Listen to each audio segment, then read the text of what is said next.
welcome to Transformation Horizon. I am Judy Oyedeli, an organizational health strategist and executive coach.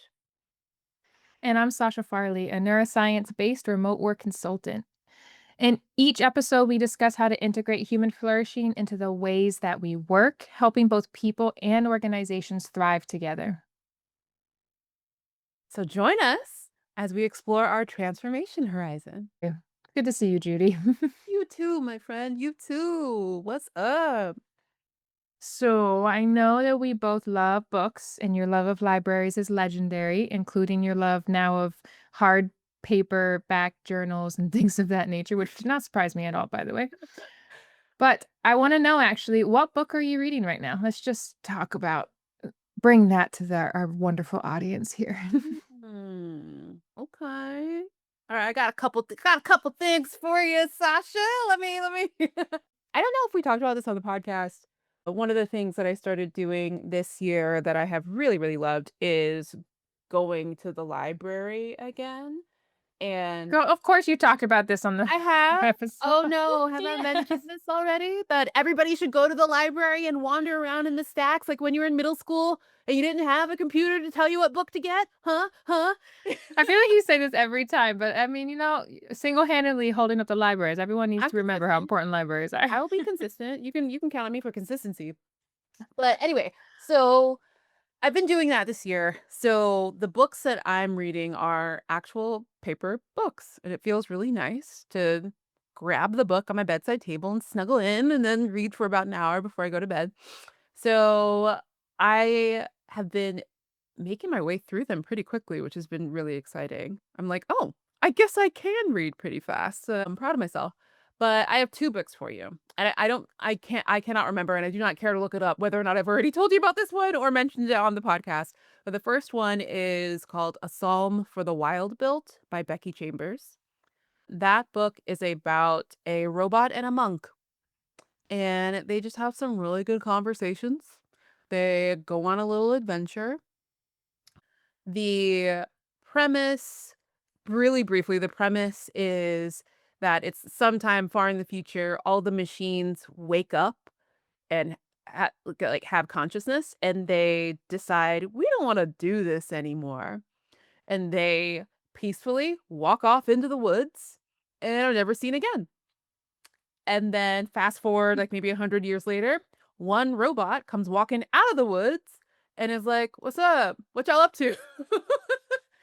And hijinks ensue. Not even hijinks, but just philosophical questions about the nature of humanity and the nature of consciousness ensue. And it is a very good book. It's a short one, but it had a profound impact on me, especially reading it at the beginning of this year. I think it was good timing on that one. And then the second one is a little bit more silly and a little bit more fun. It is called We'll Prescribe You a Cat by Seo Ishida. Now, it's a Japanese author. It's been translated. And that scratches a certain itch for me of like, it's very Japanese in in the way that you're experiencing the book. And I'm like, ooh, yeah, Japan. It has a little bit of mystery in it, a little bit of like supernatural, like, wait, what? And it's just really good. So these people, it's a bunch of little short vignettes of different people who are having some sort of problem, usually a psychological problem or something that would make them go and try and find a psychiatrist to support them around these challenges and issues that they're having. And they go to the psychiatrist's office and he listens and then he says, "Okay, we'll prescribe you a cat. Take your prescription to the front desk and you will get your cat." And they get a cat and of course it helps. Everything is helped by a cat. There's nothing, no problem a cat can't solve. I truly believe this. That's very true. Yes. So that is a really fun, really good book that I just finished yesterday. And you know, when you finish a book and you're just like warm on the inside, you're like, that was nice. That was one of those books for me. I love it. What about you? What are you reading? So I went back in time, and they're not gonna be nearly as I'm not gonna judge my own book choice. I am going back to my youth and reading some, like, young adult fiction right now because I need a mental break from a lot. I'm moving to a different country, and it's just really stressful. Mm. So I'm actually rereading Mortal Instruments. I don't remember what it actually is Oh, called. yeah, I've heard of City that. of Bones or something. Mhm. I also read on Kindle, which is why I can never remember the names or authors of anything because I don't see it ever. So Uh-huh. just to be clear. And it's really refreshing to be reading something for like young adults, and it's light and it's easy and it's straightforward. And it's kind of like bringing me back to my youth. And then I also realized I didn't finish the series, or I read it before a book came out or something. So there's a Yeah. book. I'm almost to the new book that I Ooh. apparently have not read, at least on Kindle, because it says read, not read. And I'm like, oh, there's a new book.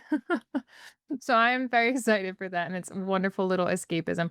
Mortal Instruments, for those who don't know, it's basically the premise is there's a movie and show, none of them are very good. But basically the premise is that demons come from like other environment, like other dimensions, and they're like evil. Like the humans, like the normal people, the mundanes, they can't see them because we see what we want to see, which is like a whole philosophical thing in and of itself. And there's a certain race of people who have angel blood in them who, Whoa. like, can use these runes to give them special powers if they draw them on their skin, so it's like they're tattooed up people, which when you're younger, you're like, "Oh, yeah, that's, like, Yeah. so cool, these tattooed people." And they are going trying to kill demons, and, of course, there's, like, internal struggles within them, and it's just typical, like, that, but set in modern day instead of, like, medieval times, like most of my fantasy books are set in. So it's a fun little read, and all the stories are real essentially, right? So vampires and werewolves and all that kinda stuff exist, except for zombies, because obviously, sillily, zombies, of course, don't exist. It's just a funny, lighthearted book, so I really enjoy it. Cool. Okay, that's one of those books that I've heard of, but I never got into when I was younger, so good recommendation, good Yeah. recommendation. Not gonna say it's a great work of literature or anything, but it is entertaining. Nobody promised that. Don't say that we promised you that. We did not. Yeah, Oh, Judy will awesome. give you these, like, really awesome, insightful little books that feel so, like, grown up, and I'm like, "Yeah, read this young adult fiction." I mean, I'm reading a new young adult fiction right now, but I'm only like 3 pages into it, so I couldn't recommend it. So, catch me on the next podcast, and I'll let you know about this other book that I'm reading. That makes me feel better. You're 2 examples, and I'm like, "And I'm reading, like, Mortal Instruments." Don't be ashamed of your book. Okay, let's get into the actual topic of the day. Unless you want us to talk and wax eloquently about all the books we read, let us know. I'm sure we'd be happy to do a podcast on that, but I that's definitely mean not what you're here to listen to.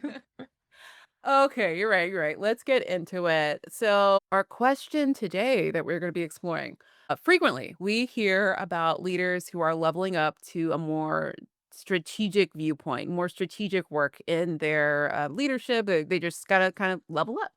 And in that leveling up for them, they need their managers, like the people, their direct reports, or the people who are managing other people on their teams, to also subsequently step up.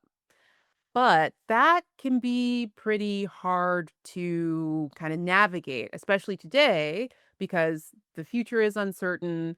You, as a leader or manager, can't provide total clarity about what the future will look like and what's going to be required of you and what does this change really actually mean in your day to day. That can be really hard. So the question is, help, what do I do? How do I, as a leader, like, I know that I need to level up what I focus on, and I need my team to also subsequently level up, or at least some people on my team. How do I navigate this kind of transition? So, question, Love Sasha, how? How do we do this? What do we do? Yes. So the first thing that comes to mind with any sort of transitions or changes in roles in general, especially and even in uncertain environments, is the concept of making it clear what is changing and creating as much clarity as humanly possible around that. And the reason that that is important is twofold. One, I don't actually know what the second one is, so I'm just gonna stick with the first one. Certainty is actually really important for our brains. Our brains are hardwired to crave certainty. I know I've mentioned this before in the podcast, but there's a foundational model I use all the time. It's called the SCARF model. Status, certainty, autonomy, relatedness, fairness are the acronyms for the SCARF model. And it basically highlights a very core part of our brain that sits in the amygdala and the limbic system. And this is like the oldest part of our brain, and these sort of triggers trigger a very instinctual part that basically creates a sense of literal survival threat in our brain when we lose a sense of certainty or when we lose or change our sense of status. It's all about our perceived ability for certainty, our perceived status, our perceived autonomy, our perceived all that is stuff. The perceived fairness, especially with leveling up and changing roles within an organization.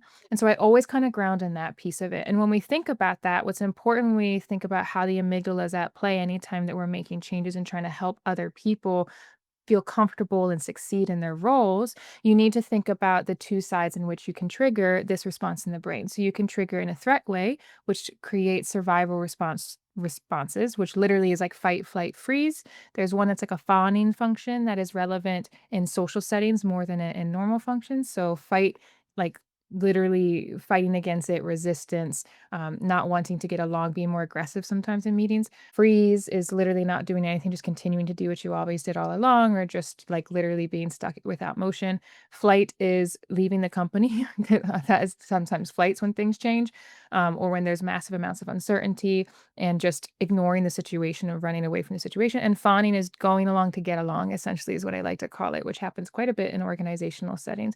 Doesn't really matter. It triggers that sort of a response, which is obviously not really what you want. And when you're in a threat state, you're not thinking clearly, your decision making is impaired. You are more in a protective mode than in an open and innovative experimental mode. But you can also use these five things to trigger reward feelings, feelings of happiness, your dopamine pathways all firing up, everything really being exciting and open, and you wanting to experiment, try new things, being able to think critically, make better decisions. And so, what's important in any sort of change like this is thinking about how to create reward pathways across those five elements for the managers. And specifically, when you're in uncertain environments, I just wanted to dive in on certainty a little bit on that. Certainty becomes extra important when you're in uncertain environments to Mm. create as much certainty as possible in the question, right, and in the situations people find themselves a lot, it's like, I can't be certain. I can't tell them everything because I don't know everything. And that's okay because in the end, it's a concept of perceived certainty, not actual certainty. So you don't actually need to know everything to be able to make our brains feel more sense of certainty about the future. And there's a lot of different ways in which you can go about creating that sense of certainty. And I know we'll talk about this more together, but I just think that that's an important concept for us to be aware of Mm. as we think about how to help people is be aware of how our brains are responding to these shifts and changes in our new roles and in the environment around us. Mm. I love that you're bringing it back to the certainty aspect. It's reminding me of some work we did last year. A good colleague of mine brought forward a question kind of in this a live version of this podcast happened sometime last year, and it led to a pretty extensive newsletter series that my company put out called the Retention Reset. And her question was, okay, our company has a really we try really hard. We have a really good culture. We are intentional and strategic about how we get work and where we get work from so that we are not overly reliant on one source, the federal government, for like funding or anything like that. And we put a lot of intention and care into this. We pay well, we don't pay like the top, but we pay well, and we're trying to cultivate that culture. And she was like, "Why are we still losing people? People are leaving our organization." And when we ask in exit interviews, they say money. Money. This was back in, I would say, like late 2024, early 2025. And this pattern of people just leaving, fleeing their places of work for money. And it sparked a big question for me of like, well, what's going on there? Is this counter to the prevailing understanding that we have in the organization development field, where if you create a good environment, people will stay? And it was interesting because actually, yes and no. When you think about what you just said about our amygdala, it's the oldest part of our brain. When we perceive a threat, we have those fight, flight, risk responses. This was flight. There was not a lot of certainty. There was too much uncertainty in the external environment around that time, late 24, early 25. it was wild out here. Like, organizations that had been around for decades were closing down. There was so much fear in the air. When you are in that mode of fear and there's uncertainty, it's a natural response as a human being to try and accumulate resources. In this case, money. Money is a resource. Money gives you options. So if it's kind of a damned if I do, damned if I don't know, everything's uncertain. I know that my leaders are trying to provide more certainty, but I'm trying to read the tea leaves here and make the best choice for me. Let me at least make a choice that gets me more money. Much money as possible while I can. Exactly, exactly, because you don't know. There's too much uncertainty to hang your hat really on anything. And I think it's helpful for leaders to kind of have that in mind of like, what are our brains naturally wired to help us do in this kind of situation? I think back to the actual question of if you as a leader or this person and you're dealing with this and you're trying to figure out, wow, what do I do? It's important to understand that what's going on is it's again another risk. It's a risk. It's a risk for you, but maybe you have a little bit more clarity and certainty around what you need to do. Maybe you've been working with a coach, me or Sasha, who has helped you understand in that leveling up into that new role what is within your control. What do you need to have in mind? What needs to be at the forefront of your mind in this new role, in this new kind of scope? And what are some of the things that you need to let go of? Even having that certainty is really helpful. But then now you got to think about it, flip that. For your direct reports, how can you provide that clarity that makes risk taking safer? This is a risk. You're asking them to take a risk. So how do you make that safer for them? I would say there's a couple things that I have that have been more tangible almost so you can like hold on to in this kind of situation that I've helped leaders kind of figure out and then navigate and use as a framework. Number one is expectations, clarifying expectations. If we're going into the Wild West, we gotta be on the same page about what we're expecting from each other. And that can be hard sometimes if there's a lot of uncertainty in the system or in the organization or in the landscape, but you gotta be on the same page with your direct report, and they gotta feel like they're on the same page with you. It has to be a Exactly. Make as you. much certainty as possible within the Exactly. uncertain. It has to be a you and me versus this uncertainty, not a you versus me and there's a lot of uncertainty in the middle. I would say also, like, in that dialogue, you have to be in dialogue with each other. Calibrate on when to raise a red flag or when to raise a flag of like, "Hey, I know that you gave me this kind of body of work and I'm responsible for it now. I'm leveling up. I'm trying to do it. Flag on the play. I need some help." This is like we've run into one of those situations where you said, if something like this comes up, bring me in immediately and I will, and we're going to work on it together. Calibrate on what types of things those are. I think, like, that's another way that you can make it safer to take risks. If you've calibrated on when and around what it's okay to fully bring me in, and I will support you around this challenge that you're facing as you are also taking this risk and leveling up your own leadership. And then I think in all of that feedback, it's all about, like, staying in dialogue, staying in conversation, feedback early and often, and not just evaluative feedback of like, "Oh, you did it this way, I would have done it this way." No. I would say it's even more important to give feedback on what they are doing well. So if you are managing someone and you are trying to help them kind of elevate their perspective, elevate the way that they are managing their people as a manager and the way that they are doing their work, you have to reinforce early and often the way that you are thinking about this or the way that you're delegating this and not that. Yes, absolutely. More of that, please, because then that gives a positive example for the person to kind of latch onto and just keep doubling down on. You got to approach this as a team. Yeah, I think there's a lot of really good examples in what you say. And in the end, the goal is when you're in uncertain times to create as much clarity as possible. It's okay to not know the answer, and being clear that I don't know the answer is a sense of is a s a way to create clarity, to Mhm. create a sense of certainty. In the end, what I like to think about when I think about how to address uncertainty from the a neurological perspective is going back to the concept of perceived certainty. A lot of what you have that you talked about helps increase the perceived certainty because you then you're taking away the uncertainty that can happen within the team by creating high levels of clarity and certainty of how to act, how to behave, what's important within the team.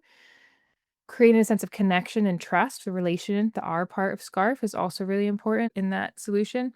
Because in the end, when we look at amygdala triggers, right, the 5 key ones, if one you don't have control over, like certainty, you can bolster our ability to be okay with that passive stress of that by making the others really strong. Mm. So create as much certainty as possible once you're done with that. Create and make sure people know where they stand, what their expectations are for status. Make sure they have as much autonomy as possible, right? Celebrating and calibrating when to raise the red flag, which is what you said. Like, you can do whatever you want. This is how we're going to be doing it together. And this is when you need to involve me. Mhm. Relational, approach this as a team. Feedback is also really helpful for relational. And then fairness, which helps with the clarifying expectations, make sure everyone's on the same page as a team. So if you bolster all of that, it's okay if certainty is a bit messy. But how you can create more certainty specifically is there's a couple actual activities that can be very powerful.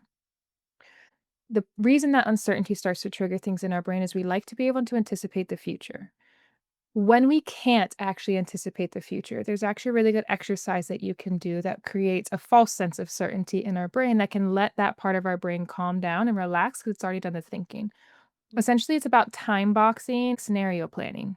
Mm. And scenario planning, by what I mean, the pieces that you don't know about what's happening in the future, think about what's the worst thing that can happen in this unknown future and spend a time boxed amount of time literally playing out what will you do? What will you do as a team? What will you do as an organization? What will you do as an individual in terms of if all that happens? Write it down, document what you would do. You can just do it in your brain if you want to. Writing it down helps solidify it. And then you have a plan, and usually, most of the time, you'll be able to adapt, you'll be able to figure it out. It's not as bad as you think it is, it's not as horrible as you think it is, there's some path forward, and then you know what that is, and it creates a sense of certainty for yourself. "If this thing happens, I will do this, and if any of the other things in between happens, I'll be fine, because if the worst case scenario happens and I do this, and it's okay." Yeah. And that's kind of how you can build perceived certainty within your brain to help calm some of that threat and stress responses, Mm. and it is incredibly powerful. I can't even, like, tell you. I do it all the time for myself when I feel myself spiraling on, I don't know what's happening, but I can tell you, moving to a new country, everything is uncertain. You think you have an understanding of what's happening, and then everything falls apart around you. But I always just go, "Okay, worst case scenario, X happens, what will I do?" Mhm. When I do that, I automatically feel a sense of relief. I suggest you try it if you're listening to this. Whatever's stressing you out, keeping you up at night, imagine, what if this worst case scenario happens? What's my next step? Okay, now I can relax a little bit more. In the meantime, I'll try to make this scenario not happen, but Mhm. if I can't, I can't. It is what it is. I'll be fine.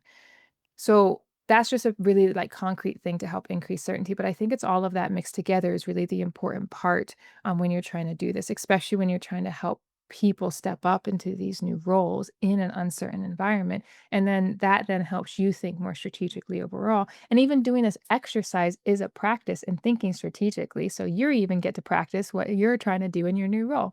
So it's a win-win for everybody. Absolutely.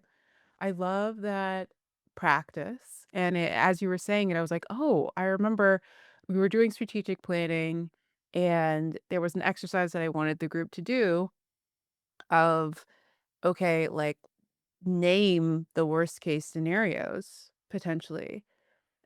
And the executive director, I said, Put each one on a Post-it note, and we're gonna put them up on the board, and then we're gonna talk about, okay, does our strategic plan help us in some way navigate some of these worst case scenarios? Are we seeing any themes about no matter what, if any of these happen, we will be better off if, and then build that into your strategic plan. You don't know if any of those things would happen, but if you can find that theme, then you know you have some certainty that you are planning and moving in a direction that will support you no matter what.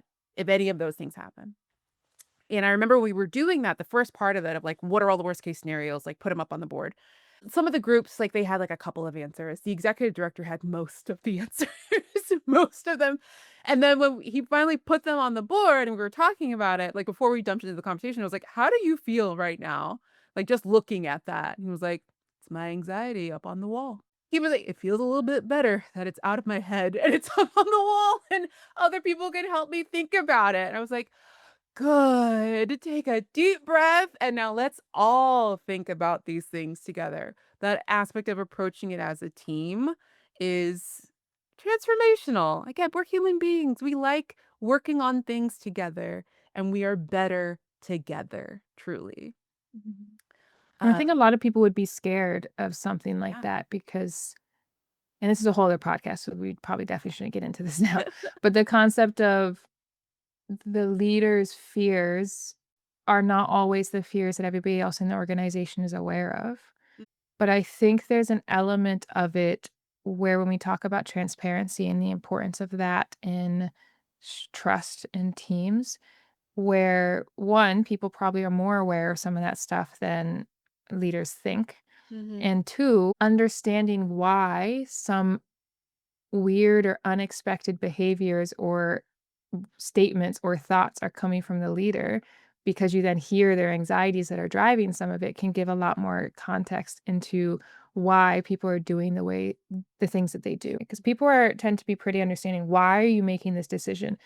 Because our sales have gone down and I literally can't afford to keep people versus not sharing that and just saying we're doing layoffs to increase efficiency, which a lot of people do because they don't wanna admit the reasons, Mhm. that we are struggling as a company. Because I don't want people to freak out. It's like, and you think they're not gonna freak out because you fire a couple people, they're gonna be asking why, and if you explain it, then they'll understand, and then they can get on board with trying to help solve it, and yeah, to your point, maybe they leave like any other company, which is a risk, but they're just as likely to leave if they think you're just cutting people for no reason as well, so it's just an interesting thing, but that's like a whole topic for us to dive that my brain just got stuck on that.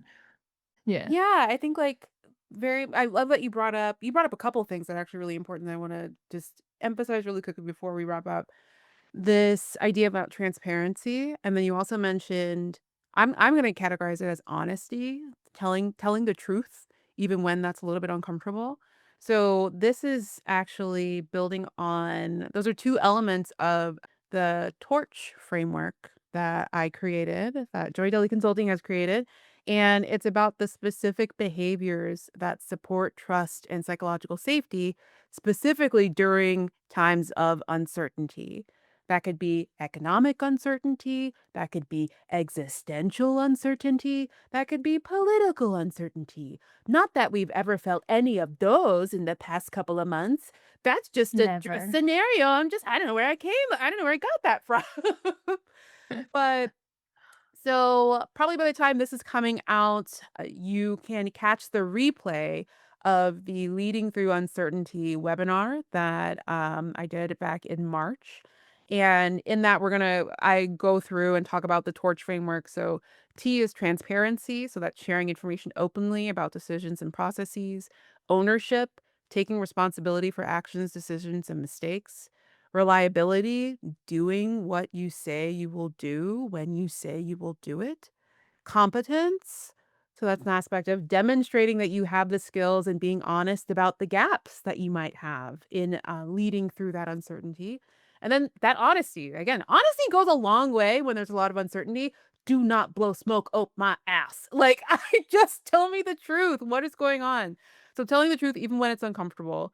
Leaders who kind of anchor in those behaviors are much more likely to see trust and psychological safety, if not increasing, at least maintaining, or at the very least, decreasing at a less steep incline when you are in those periods of uncertainty that are completely outside of your control. So, if you want more details on that, jump on and catch the replay of the webinar.